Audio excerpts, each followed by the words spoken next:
Well, look who just hired John Podesta. According to reports, John Podesta has signed on with the Washington Post as a contributing columnist. Political reports, the former campaign chairman of Hillary Clinton's 2016 presidential campaign, John Podesta, has joined the Washington Post as a contributing columnist, the paper announced on Thursday.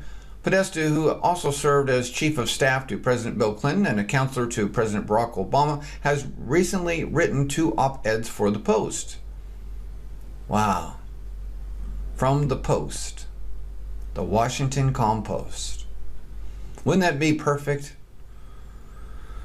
The first, published in December, was about the FBI's investigation into Russian hacking of the Democratic National Committee. The second, published just last week, was about Trump's penchant for dismissing all criticism of himself as fake news.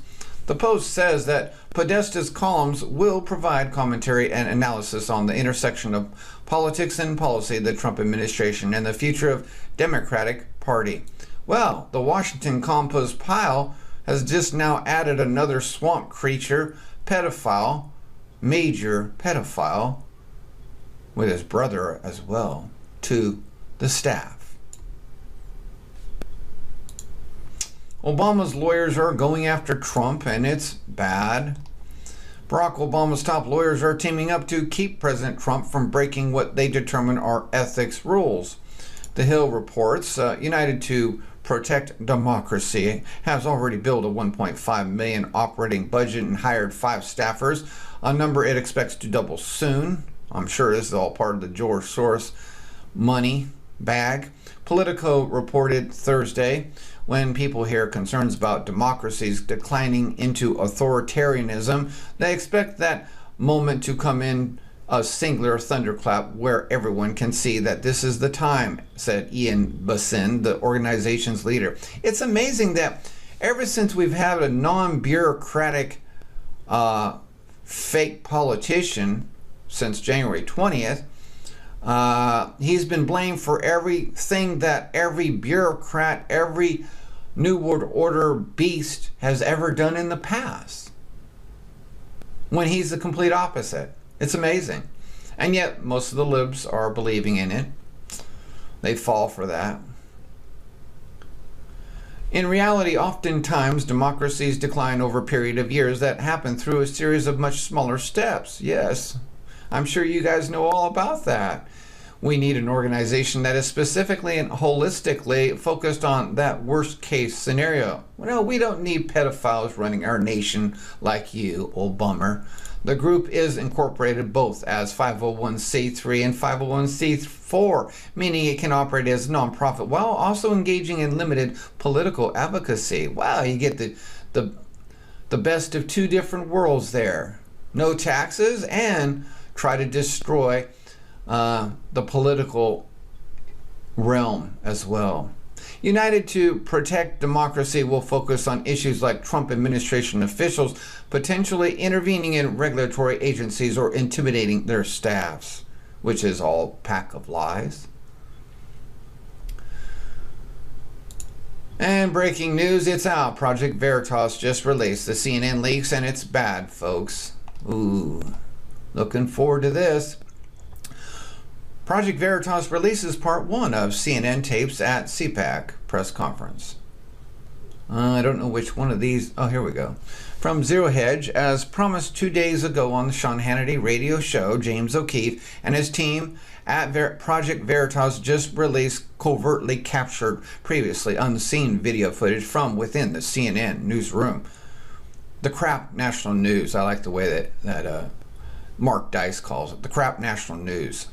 But unlike his usual undercover sting operations, this footage was allegedly sourced from a CNN insider who apparently grew frustrated with the biased reporting of the fake news media outlet.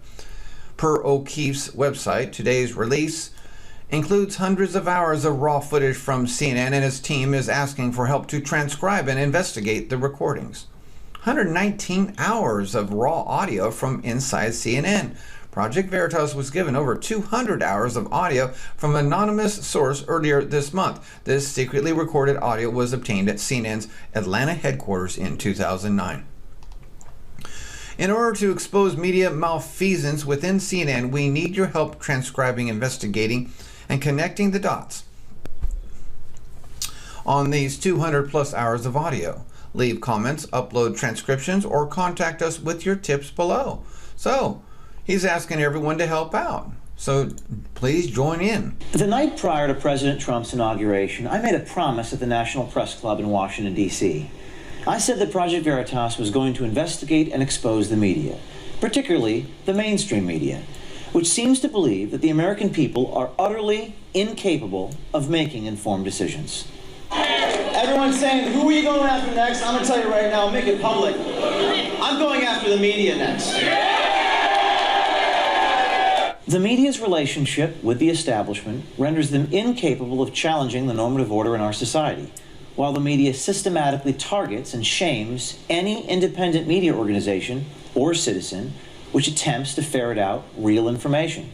So it's time for us to turn their tactics and rules against them. It's time to expose what happens inside their newsrooms. It's time for us to expose the media.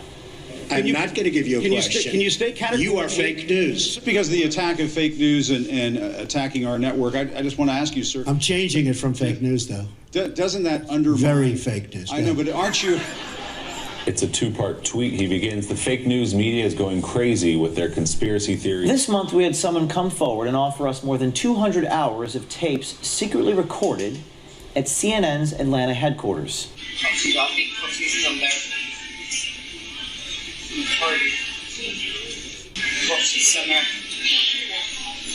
Now, the tapes are from 2009, more than a few years ago. But as they say, past is prologue.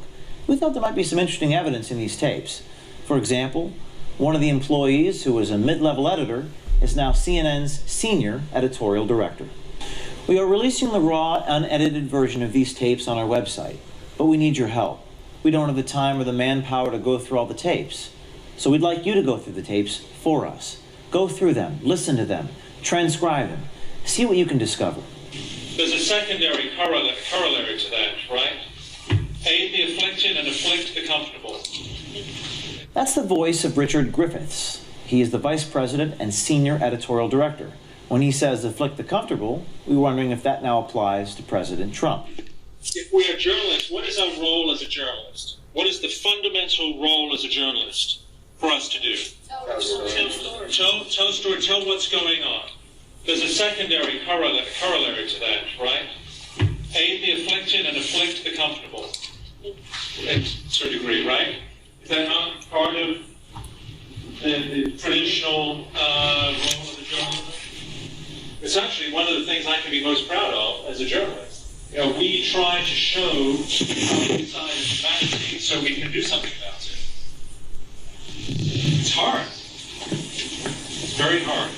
That issue, climate change. I mean, science is pretty much on board, and there are a few dissenters. There's no debate. Yeah. It's just like, born again saying there's a debate over, creationism and all that stuff. There is no debate. That's Joe Sterling. When these tapes are recorded, he was the news desk editor for CNN's online venue, The Wire. You can hear in the tapes his blatant bias against Republicans. Remember, when these tapes were recorded, President Obama was still in office. I'm a little biased. The only spin I think is going on is the Republicans. They hate Obama so much, it doesn't matter what he does.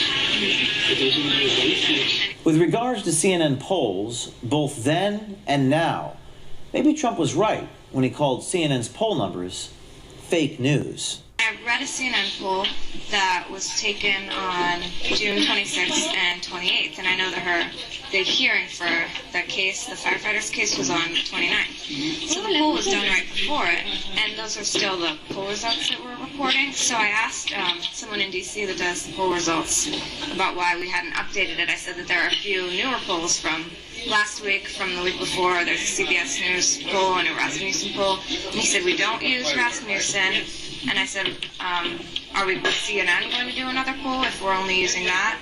And he said, we're not going to be doing another poll. Those are the results we'll be using.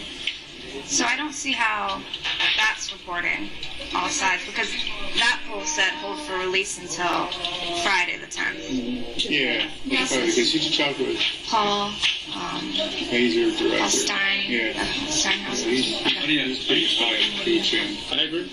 I think it's dishonest to use outdated information if new information shows something that is at variance with what you're recording. Yeah. It's dishonest. Let's look at this one. This was released until 2 weeks after, so can we say a newly released? No, you can't say that. You can't say that at all. This was usually released. Okay, but it says for release on Okay. Friday. Now, how did we write about this? Did we write a wire about it? Yeah, I think the wires, and I did some Googling and found that it said that her, according to CNN poll, like people were saying this recently that her approval ratings are 47%. But I thought that if someone saw this, they might think that. Well- They're thinking, oh, they're using an outdated poll that was done before a major event happened that would change how people thought of her. I'd have to see how we write it out. I don't think these things change how people think of it. I don't think they do. The approval ratings. I mean, if someone puts this up, it's not going to change. It's not going to change anybody's opinion. In 2009, Paul Steinhauser was CNN's deputy political director. CNN likes to call on Donald Trump and everyone else for their political incorrectness. But we found within CNN's newsrooms, they can be too politically incorrect. Perhaps they need some sensitivity training? Because there's two of you guys, can I give this to you? They did a beeper, Ivan Watson, I guess it was, did a beeper online with a girl calling from Iran. The crying girl. Someone just called asking for it, so I would say try to find that emotional part where she's like, Yeah, looking for that right now. thank you. Project Veritas is determined to continue to expose malfeasance, corruption, and wrongdoing. We want to become a destination where citizens can come forward, work with us, and make real impact. That's why today we're announcing a $10,000 award for anyone who comes forward with legally obtained materials exposing media malfeasance. If you have hidden audio recordings, videotapes, or documents inside of a newsroom or a media institution, and the material is good enough, I will pay you $10,000.